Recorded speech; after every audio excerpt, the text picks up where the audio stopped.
শুভ সন্ধ্যা। আজকের টপিক দিল্লি তুমি কার,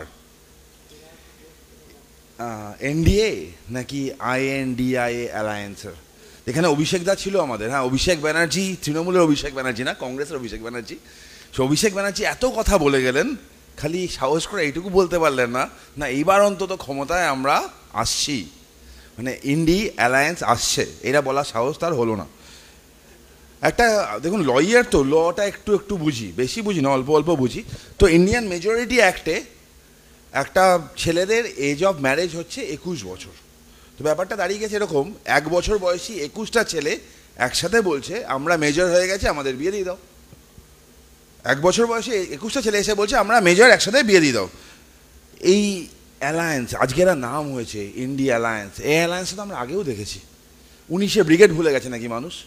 ব্রিগেড মাঠে সেই হাত ধরে ধরে সবাই আয় তবে সহচরী, কত গানটাই না হলো। তারপর কি হলো? তার 19-এর আগে 18 আর দেখলাম আমরা নো কনফিডেন্স মোশন পার্লামেন্টে, সরকার ফেলতে হবে। সে নো কনফিডেন্স মোশন মুখ থুবড়ে পড়তে দেখলাম। আবার দেখেছি রিপিট টেলিকাস্টার আমরা 2023 সাল আবার একটা নো কনফিডেন্স মোশন দেখলাম। এবং 24-এ বা 23-এ শেষে শুরু হলো একটা ইন্ডি অ্যালায়েন্স। সেই ইন্ডি অ্যালায়েন্স এগোতে থাকলো, আস্তে আস্তে আমরা দেখলাম সেই ইন্ডির পিন্ডি কীভাবে চটকে গেল।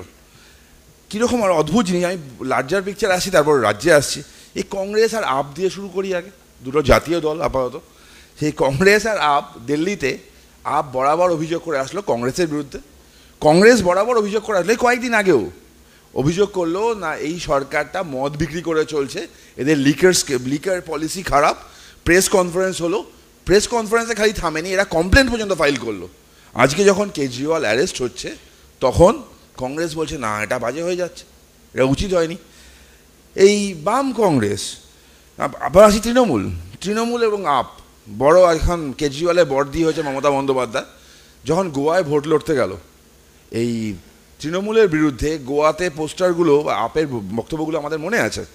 এই সরকারকে চোর, দুর্নীতিবাজ, একের পর এক আক্রমণ করে গেছিলো আপ। তারা এখন এক হচ্ছে।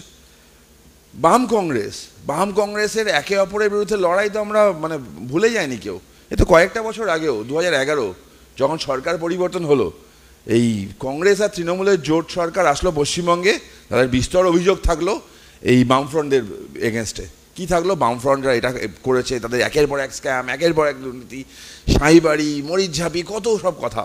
আজকে কি হলো? আচ্ছা সব ছেড়ে দিলাম, এবার আসি আমি আজকের দিনে বড় একটা জোট হয়েছে এবং সেটা ডেভেলপ হয়েছে পশ্চিমবঙ্গে পঞ্চায়েত ইলেকশনের পরে। কোন পঞ্চায়েত ইলেকশন? যেখানে আমরা আমাদের 50-এর বেশি সহনাগরিককে হারিয়েছি। শুধু আমার দলের লোক মারা যায়নি, মারা গেছে সব কটা দলেরই। তৃণমূলে যারা মারা গেছে, দেশপ্রিয়দের মারা গেছে, তাদেরকে সাইডে রাখছি। বাদবাকি যারা মারা গেছেন, প্রথম বলিটা কে ছিল? আশা করি অভিষেকদার নামটা মনে আছে। কে মারা গেছিল? সে মারা যাওয়ার পর দিল্লিতে গিয়ে তার জোট হলো, তার রক্তের ওপর জোট হলো। বামপন্থীরাও তাদের কর্মীদের হারিয়েছে। আচ্ছা যখন দিল্লিতে মিটিং হচ্ছিল, কংগ্রেসের রাহুল গান্ধী, সোনিয়া গান্ধী, বামপন্থীদের মানে শত্রুপদের দলের নেতা সীতারাম ইয়েচুরি, এরা কি মমতা বন্দ্যোপাধ্যায়কে জিজ্ঞেস করেছিল এদিকে জোটের কথা হচ্ছে, ওদিকে তোমরা আমার কর্মীদের কেন মারছো? পশ্চিমবঙ্গের প্রত্যেকটা জেলে চলে যান আপনারা, জেলে গিয়ে আপনারা একটা খোঁজ নিন, দেখবেন একটু মুর্শিদাবাদ দিকে হলে একটা কেস চলে, বলে পানি কেস। এই পানি কেস এনডিপিএস কেসে এক একজনকে ট্যাগ করে ধরে নেওয়া হয়। সে দোষী কে নির্দোষ প্রমাণ হতে 5 থেকে 7 বছর লাগবে। 7 বছরের আগে তারা বেলটা পাবে না। জেলগুলো ভরে পড়ে আছে বিরোধী দলের রাজনৈতিক কর্মীতে। কারা ভরেছে? এরা আজকে জোট করছে। আর একটা কথা তৃণমূলের বারবার শুনি আমরা রাজ্যে আসি আরও, রাজ্যে হচ্ছে এই কংগ্রেসের জোট হচ্ছে দিল্লিতে। আজকে সবাই গলা ফাটাচ্ছে ইন্ডি জোটের জন্য, আঞ্চলিক দলের জন্য। এই ইন্ডি জোটে যখন এত কিছু হচ্ছে, এখানকার দুর্নীতিগুলো ভুলে গেছে কংগ্রেস, ভুলে গেছে। মন্ত্রীর গার্লফ্রেন্ডের বাড়ির তলা থেকে 50 কোটি উদ্ধার ভুলে গেছে। তৃণমূলের ছোটো খাটো চুন্নু নেতা কাউন্সিলররা কোটিপতি হয়ে গেছে, ভুলে গেছে। কিসের টাকা? কার টাকা? দুর্নীতিগুলো হয়নি, দুর্নীতিগুলো কেউ দেখেনি। প্রত্যেকটা মানুষ দুর্নীতি দেখেছে এবং বুঝেছে, তারপরে জোট। কিসের জোট? আর আমার ভাই অর্ঘ্য কিছুক্ষণ আগে বললো যে এখানে কমন মিনিমাম প্রোগ্রাম নেই। আমি বলছি কমন মিনিমাম প্রোগ্রাম আছে। এই জোটটার একটা কমন মিনিমাম প্রোগ্রাম আছে, আর সেই কমন মিনিমাম প্রোগ্রামটা হচ্ছে করাপশন। দেখুন খুব সিম্পল হিসাব। রাবণ, 10 মাথাওয়ালা রাবণ, দশানন রাবণ, তাকে দহন করা হয়, তাকে চয়ন করা হয় না। এই দলটা প্রত্যেকটা করাপশনের চার্জে আছে। আমরা দিচ্ছি না করাপশনের চার্জগুলো, খালি একে অপরের বিরুদ্ধে বলেছিল, এ দুর্নীতি করেছে, ও চুরি করেছে। শতরূপদা দাঁড়িয়ে বহুবার বলেছে তৃণমূল নেতাদের চুরির কথা, কংগ্রেসের চুরির কথা বারবার এসছে। যখন 2G আসলো, যখন কোল স্ক্যাম আসলো, বামপন্থীরাও কথাগুলো বলেছিল। আজকে কি হয়ে যাচ্ছে? আজকে কি এমন মানে কমন মিনিমাম প্রোগ্রাম বা সেট হচ্ছে যে সবাই এক হয়ে যাচ্ছে, সবাই বলছে আসো আসো কাছে আসো। তা কারণ কি? কারণ হচ্ছে চুরি করা। চুরি করব, আমি চুরি করব, কেউ বলবে আমার ভাইপোকে বাঁচাও, কেউ বলবে আমার ছেলেকে বাঁচাও। ওদিকে মা ছেলে বেলে আছে, এদিকে ভাইপো ভিতরে ঢুকবে কি ঢুকবে না সেই অবস্থায় দাঁড়িয়ে আছে। এই জায়গায় দাঁড়িয়ে জোট।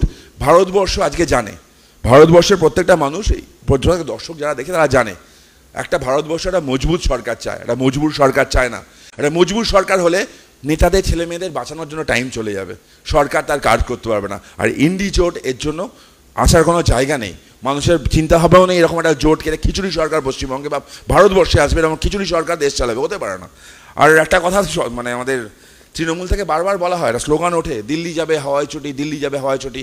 আমিও বলছি দিল্লি যাবে হাওয়াই চটি, অপেক্ষা করুন। দিল্লির হরিনগরে যাবে হাওয়াই চটি। হরিনগরে কি আছে সবার কাছে মোবাইল আছে, গুগল করে নিন।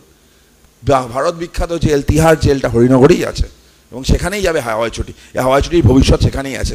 এবং আজকে যারা সাপোর্ট করছে এদেরকে, যারা বলছে জোট করব জোট করব, তারাও জানে ভারতবর্ষের মানুষও জানে যে এরা কোন লেভেলে করাপশন করেছে এবং করাপশনটাকে কোন জায়গায় নিয়ে চলে গেছে।